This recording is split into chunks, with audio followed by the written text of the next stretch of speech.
lebih daripada pemenang. Topik kita yang dalam Roma 8 bagian yang terakhir dalam chapter ini, Roma 8 bacaan dari 28 sampai 39.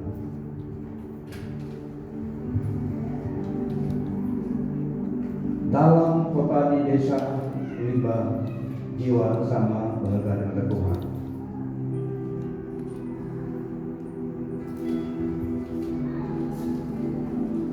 Haleluya. Surah Baqarah Sandarian Rantai Kaya dan Penghasil. Lebih daripada pemenang, more than conquerors. Dan kita tahu, bahasa dalam LBB, dan kita tahu bahwa dalam semua hal Allah bekerja untuk kebaikan orang yang mengasihinya, yang telah dipanggil menurut rancangannya. Karena dari mulanya dahulu Allah telah menentukan mereka yang dipilihnya supaya menjadi selaras dengan rupa anaknya. Maka anak itu merupakan yang sulung di antara saudara yang ramai.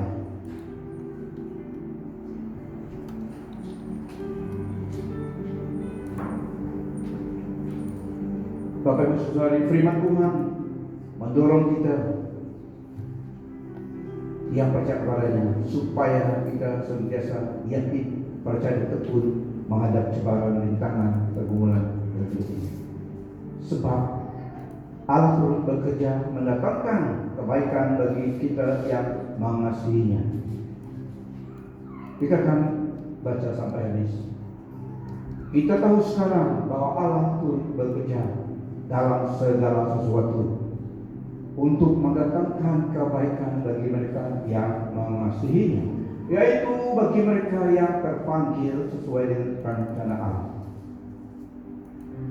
Sebab semua orang yang dipilihnya dari semula, mereka juga ditentukannya dari semula untuk menjadi serupa dengan kembaran anaknya, supaya ia anaknya itu menjadi yang sulung di antara banyak saudara. Dan mereka yang ditentukannya dari semula, mereka itu juga dipanggilnya, dan mereka yang dipanggilnya, mereka itu juga dibenarkannya, dan mereka yang dibenarkannya juga, yang dibenarkannya mereka itu juga dimuliakannya. Sebab itu, apakah yang akan kita katakan tentang semuanya itu? Jika Allah di pihak kita, siapakah yang akan melawan kita?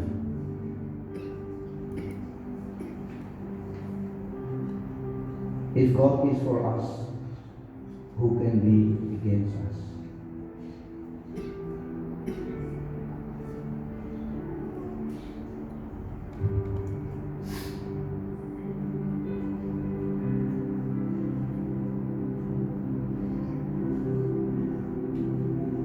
Dan orang-orang yang ditentukan Allah, saya ulangi baca dari ayat 30 EBD. Dan orang yang ditentukan Allah dari mulanya dahulu dipanggilnya. Orang yang dipanggilnya itu diperbenarkannya. Orang yang dibenarnya itu dimuliakannya pula. Jadi apakah yang akan kita katakan sebagai sambutan kepada hal ini? Jika Allah memihak kepada kita, siapa dapat melawan kita?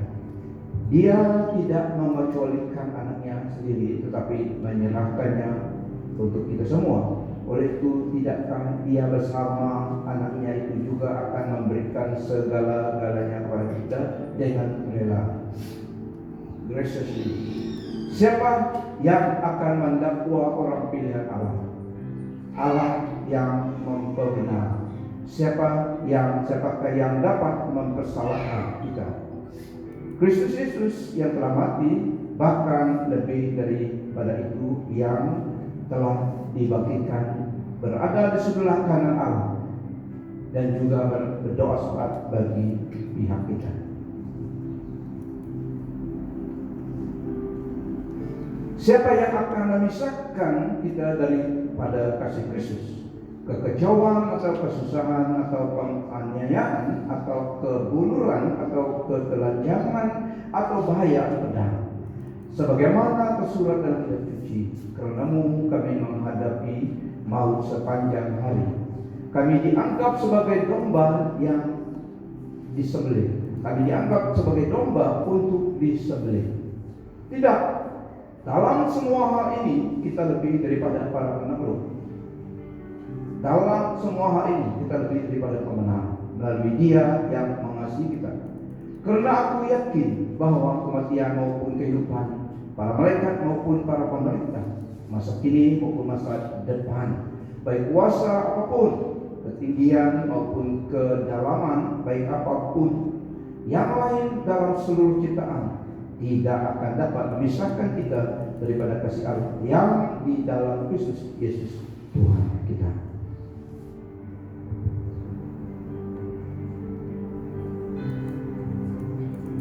Firman Tuhan mendorong kita yang percaya kepada Tuhan Yesus supaya kita senantiasa yakin, percaya dan tekun menghadapi cobaan, rintangan, pergumulan dalam hidup ini. Sebab Allah turut bekerja mendatangkan kebaikan bagi kita yang mengasihinya, dan kita dirubah atau dikonform, dibentuk, yaitu ke arah menjadi serupa dengan Kristus dalam personality karakter kita, perspektif kita dalam hidup. Kita lihat di sini Bapak Ibu, saudara-saudari, God will bring good out of the affliction, trial, persecution, suffering. Yang firman Tuhan katakan, Allah mendatangkan kebaikan untuk yang mengasihinya. Ini tentu sesuatu yang di dalam kehendak Tuhan, yaitu membawa kita lebih menjadi serupa dengan Kristus. The good that God works conforming us to the image of Christ, and ultimately bringing about our glorification. Di dalam Kristus sudah dimuliakan. Dia kemudian kita di dalamnya. So Allah mengerjakan di dalam affliction, dalam masalah pergumulan kita sebagai orang percaya di dunia ini, Allah masih in control. Dia mengerjakan sesuatu supaya mendatangkan kebaikan untuk kita, supaya kita dirubah, dibentuk menjadi serupa dengan Kristus. Itu targetnya. Become the image of Christ, more like Christ, Christ likeness. Nah, Bapak Ibu Saudara, janji ini adalah limited kepada orang percaya, limited kepada orang percaya yang mengasihi Allah, yang telah submitted kepada Dia melalui iman dalam Tuhan Yesus. So janji ini bukan semua untuk orang di dunia ini, tidak, untuk kita yang dalam Yesus Kristus. The promise is limited to those who love God and have submitted to Him through faith in Christ.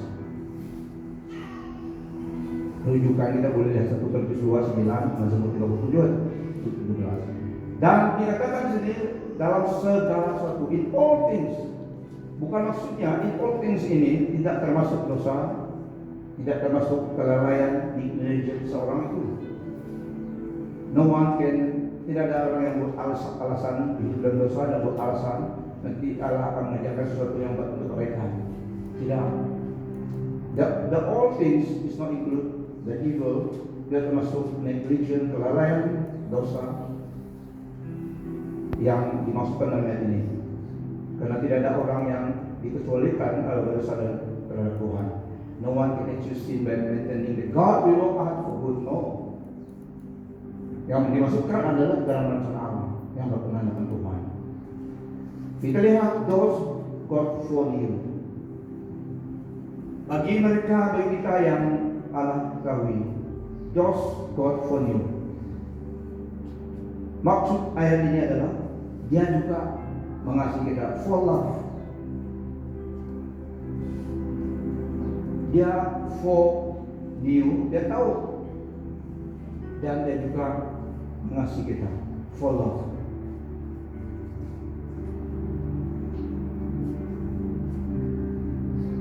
Maksudnya dia telah initiate mengasihi kita dari dulu, karena He's God. He knows from the beginning to the end. Dia mengasihi kita, niscaya mengasihi kita, dan restore love, dan mencurahkan kasihnya itu sampai ke eternity kepada kita di dalam Yesus. For knowledge, for love of God. Dia menginisiat, dia purpose daripada permulaan hingga akhir sampai ke eternity. Kita lihat cross reference 1 Yohanes 3 ayat 1. For knowledge bermaksud that God purpose from eternity to love and redeem the human race through Christ. Manusia adalah ciptaan Allah yang satu-satunya, tetapi dia menebus umat manusia melalui Yesus Kristus. Keselamatan, penebusan hanya di dalam Yesus. Dia ini saya mengasihi kita di dalam Yesus. Lihatlah betapa besarnya kasih yang dikaruniakan Bapa kepada kita sehingga kita disebut anak-anak Allah. Dan memang kita adalah anak-anak Allah. Karena itu dunia tidak mengenal kita, sebab dunia tidak mengenal Dia. God Allah dari Yesus Kristus telah inisiat mengasihi kita dari Yesus Kristus dari permulaan hingga akhirnya. For knowledge and for love carries the same message. Dia tahu di dalam Yesus Kristus inilah yang direncanakan Allah bagi umat manusia. Makanya tidak semua manusia, tapi yang di dalam Yesus. So, janji ini limited kepada orang yang dalam Yesus Kristus. Tapi ini kehendaknya. Dia mau menebus manusia, penebusan menyelamatkan, tetapi hanya di dalam Yesus Kristus. Terus dilakukan. Kita lihat juga dalam ayat 31, Rasul Paulus memberi satu soalan yang tak perlu dijawab. Rhetorical question. Ya, dalam ayat 31, jadi apakah yang akan kita katakan sebagai sambutan kepada hal ini? Jika Allah memihak kepada kita, siapa dapat melawan kita? Just imagine, he throws the talk to his reader, dan mereka memikirkan, jika Allah memihak kita, siapa yang dapat melawan kita? Allah yang sumber kehidupan, menciptakan semua di dalam alam semesta. So if God is for us, karena Dia berpihak kita dari Kristus, pasti rencananya, walaupun ada rintangan, cobaan, rencana Allah tetap sampai ke garis akhir. Born to last, built to last. Seperti kapal Nabi Nuh, dia buat kapal. Siapa nama yang buat kapal? Kaptennya, ya, yang benar dulu dalam kita. Nabi Nuh buat kapal itu desain built to last, mengharungi tangan pertukaran zaman sampai ke destinasinya. Hidup kita dia Yesus built to last. Nah, Rasul Paulus memberi rhetorical question ini. Jika Allah memihak kita, siapa dapat melawan kita? Tentu tidak ada. Allah yang sumber kehidupan itu yang memihak kita, siapa yang dapat menghancurkan hidup kita? Tidak ada. Makanya dalam ayat 32, dan dia tidak mengecualikan anaknya sendiri, tetapi menyerahkan Dia untuk kita semua. Just imagine, Tuhan Yesus Allah datang. Rencana Allah ada penebusan untuk manusia. So God in Christ datang ke dunia ini supaya menjadi penebusan. Dan Allah memberi anaknya sendiri untuk tujuan itu, untuk proyek penyelamatan itu disempurnakan. God Himself yang adalah yang sempurna, yang dapat dipakai hanya Allah saja, yang dapat menyempurnakan misi penebusan penyelamatan dunia. Dan Dia menyerahkan anaknya. Yesus datang menjadi anak Allah. Eloi, Eloi, lama sabachthani. My God, why have Thou forsaken me? Dia mengalami kesedihan, perpisahan daripada hadirat Allah, karena Dia menanggung dosa kita. On that glimpse of time, Yesus dalam tubuh manusia, mengalami 100% manusia, 100% God, mengalami penderitaan, menghadapi kejahatan, hukuman dosa di atas dirinya, sehingga Allah memalingkan mukanya, tidak dapat memandang dia, ditinggalkan waktu dia menebus dosa manusia. He is God, yes, tetapi untuk penebusan itu dia harus menjadi manusia supaya dapat mati di kayu salib. Penebusan. My God, why hast thou forsaken me? Dia merasa kesedihan berpisah daripada Bapanya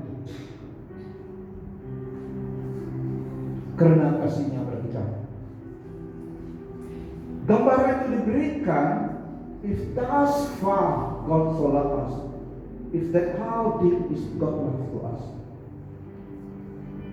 Tentunya dia memang mengasihi kita dan sangat berharga di mata Tuhan. Jesus came for us. Amen. Jiwa sangat berharga di mata Tuhan. Dia tidak mengecualikan anaknya sendiri, tapi menyerahkannya untuk kita semua. Oleh itu tidakkah dia bersama anaknya itu juga akan memberikan segala-galanya kepada kita dengan rela. Graciously gave us all things. All things ini tidak termasuk dosa. All things adalah every good and perfect gift. All things adalah forgiveness Allah. Ini kehendak Tuhan mengampuni. So His forgiveness, His love, His care, His grace, His mercy, His strength, protection, provision, and His Spirit, Rohnya diberikan for eternal life. Graciously, ini package yang Allah berikan. Di dalam dia memberikan Yesus, heaven base, diberikan graciously, dengan rela memberikan kepada kita supaya kita diselamatkan. Yang percaya kepadanya. Dan package, di dalam package itu keselamatan Yesus diberikan, dan bersama dengan dia yang lain, all good things, termasuk protection, provision kita di dunia ini. His love, His care, His protection. Makanya kita ada makanan, minuman, ada yang kita perlukan, itu ada berkat Tuhan. It is His will. Along with Jesus, Allah memberikan ini juga, kemurahannya, perkenanan Tuhan. The blessing, God bless the labor of our hand. Itu adalah berkat Tuhan.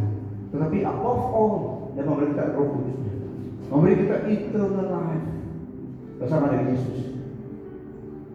The heaven base is Jesus Kristus. Tapi Allah memberi dia untuk kita juga. Apalagi yang lain, pemberian yang lain, kesehatan, provision, protection, dia juga memberikan itu. Graciously, dengan rela memberikan kepada kita. So it will package life on earth and eternal life in heaven. Kita pasti mengenal pada Yesus beserta kita. Amen. Panjang perjalanan ini. God is for us. Because God is for us, who can be against us? He graciously gave us Jesus Christ and every good thing. Every good and perfect gift comes from God the Father. Ayat 33 dan 34. Dia meneruskan lagi. Rasul Paulus meneruskan soalannya tadi. Siapa yang akan mendakwa orang pilihan Allah? Who is there to judge us? Menghakimi menuduh kita. Siapa yang sanggup, siapa yang berkuasa menuduh kita? Katanya, Allah yang membenarkan. Makanya if God forgive us, He forgive us.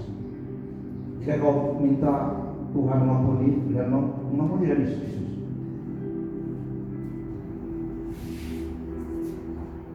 Dipersalahkan. Siapa yang dapat mempersalahkan kita? When God forgive us, Dia yang mengampuni kita.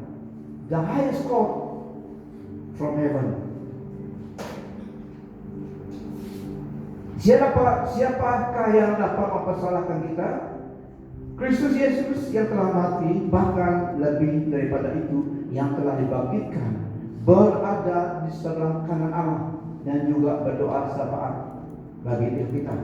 Nah, dia menjadi intercessor kita di surga, di dunia ini Roh Kudus. Kita telah bicara itu last Sunday. Langsung Paulus teruskan. Coba contoh kita di dalam Amplified Bible. Who will bring any charge against God's elect? God's elect, His chosen ones. Yaitu kita. It is God who justifies us. It is God who justifies us.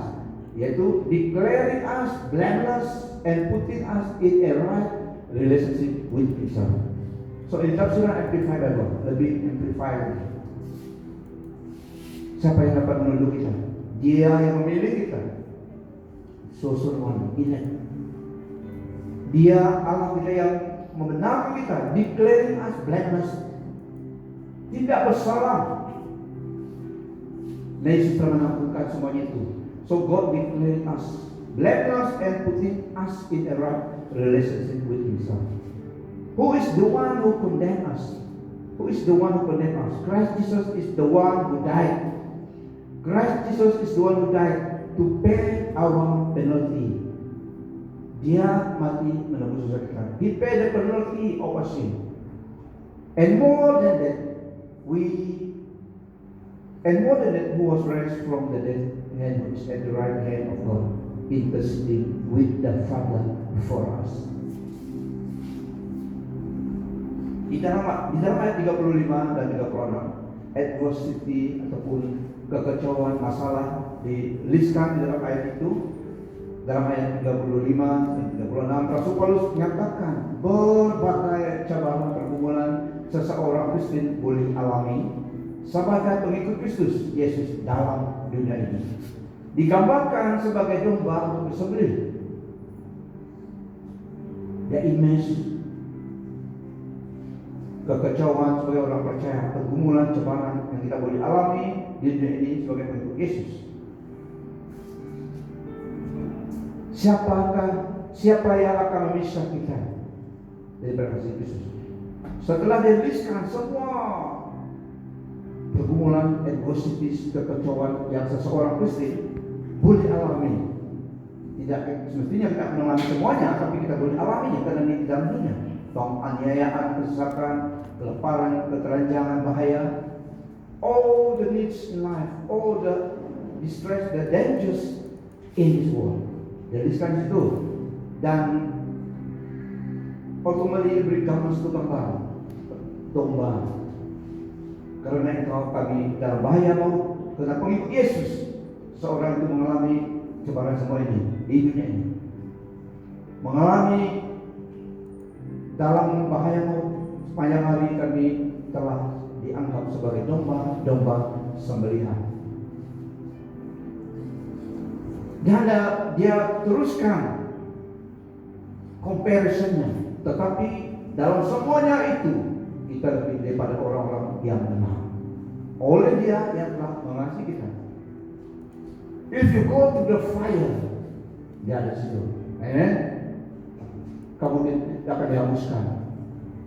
When you pass through the deep water, kamu tidak akan tenggelam. Melaknatkan pergumulan cabaran yang seseorang percaya boleh alami di dunia ini. Karena di dalam dunia yang Tuhan ciptakan ini tidak semua orang percaya pada Yesus. Banyak yang bertentangan dengannya. Until one final day, full of all things, new heaven and new earth. Tapi as of now, kita expect, sediakan pergumulan ada. Meskipun tidak mengalami sehebatnya itu, tetapi ada di dunia ini. Tapi di dalam semuanya, Rasul Paulus katakan tadi,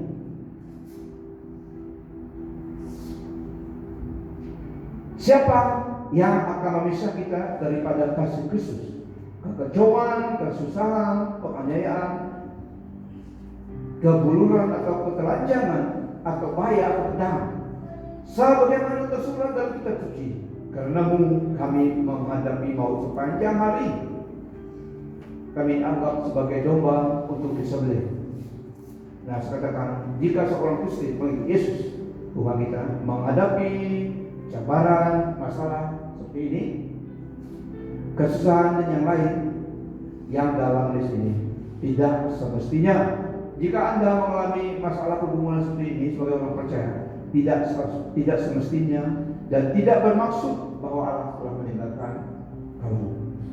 Tidak bermaksud, tidak semestinya bahwa Allah telah meninggalkan kamu atau tidak mempedulikan lagi kamu atau berhenti mengasihi kita. Tidak. Sebaliknya, dalam masa seperti itulah kita boleh merasakan, mengalami pertolongan Tuhan, kasih-Nya, comfort-Nya, kesejahteraannya. Di dalam masa testing, cabaran, kita mengalami pertolongan Tuhan. Kita mengalami kekuatan daripada Tuhan, kuasa Tuhan lebih nyata. Di mana ada kegelapan semakin gelap, di situ cahaya itu semakin nampak terang. Amen. So itu dalam kehidupan kita. Maksudnya tidak semestinya Anda tinggalkan Allah, tidak pedulikan jika engkau melalui cabaran ini. God is still in control. Yang ini akan pasti berlalu. Itulah Rasul Paulus terus menulis, memberi jawabannya, the conclusion kepada sekolahnya tadi itu. Dia mencatatkan jawabannya dalam ayat Roma 8:37. Tidak, dalam semua hal ini kita lebih daripada para penakluk melalui Dia yang mengasihi kita. Dalam semuanya ini kita lebih daripada orang yang menang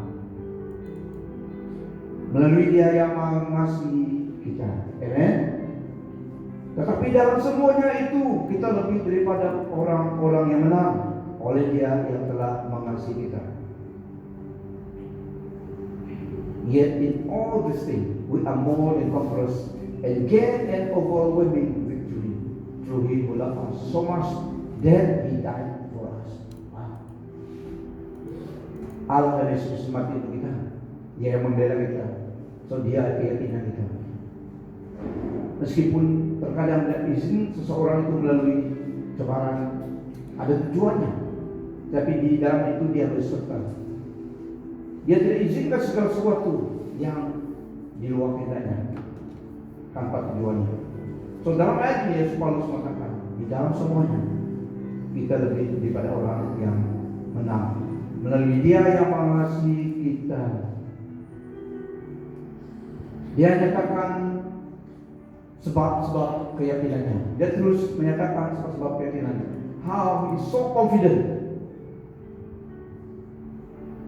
Ayat 38-39. Karena aku yakin bahwa kematian maupun kehidupan, para malaikat maupun para pemerintah, masa kini maupun masa depan, baik kuasa apapun, ketinggian maupun kedalaman, baik apapun yang lain dalam seluruh ciptaan, tidak akan dapat memisahkan kita daripada kasih Allah yang di dalam Kristus Yesus Tuhan kita. Nah, dia menyatakan terus sebab-sebab keyakinannya. Meskipun segala sesuatu cabaran ini ada, katanya, dia yakin semuanya itu tidak akan memisahkan kita daripada kasih Allah yang telah dinyatakan di dalam Yesus Kristus. Di dalam Amplified, contoh kita. For I am convinced and continue to be convinced beyond any doubt that neither death nor life, physical and spiritual, no angel, principalities, nothing present and threatening, nothing to come, nor powers, nor height of death, nor any other created thing will be able to separate us from the unlimited love of God, which is in Christ Jesus alone. Kasih Allah yang tidak terbatas, yang dinyatakan kepada kita di dalam Yesus Kristus. With that confidence, kita juga harus memiliki confidence di Rasul Paulus waktu menghadapi cabaran. Tuhan tetap menyertai kita. Di dalam semuanya kita akan lebih daripada pemenang. Karena Dia bersama kita. Dan kasih Allah itu unlimited. Kasih Allah telah dinyatakan dari Yesus adalah from first to last, from beginning to the end, from eternity to eternity. Dia Yesus. He foreordained us and foreknew for love. Dia mengetahui dan rencanakan dari permulaan hingga akhirnya, the first to last, from eternity to eternity is God. Dia tahu semua perjalanan pergerakan hidup kita. But at the end of the day, after the consummation of all age, we stand victorious. Karena Dia telah menang. Kemenangan Kristus menjadi kemenangan kita. Pergumulan kita, Dia bersama kita. Amen. So, Rasul Paulus sangat yakin karena penyertaan Tuhan, kasih-Nya, penyertaannya, memberikan keyakinan sebagai orang percaya mengharungi hidup ini. Hidup kita dari Yesus Kristus bersama Dia dan dimampukan oleh Roh Kudus. Kita lebih daripada pemenang. Lebih daripada pemenang. Bukan pemenang saja, lebih daripada pemenang. More than conquerors through Christ Jesus. Kemuliaan, kebesaran, keagungan, kejayaan hanyalah bagi-Mu Tuhan Allah kami Yesus Kristus, dari kekal sampai kekal. Haleluya. Amen.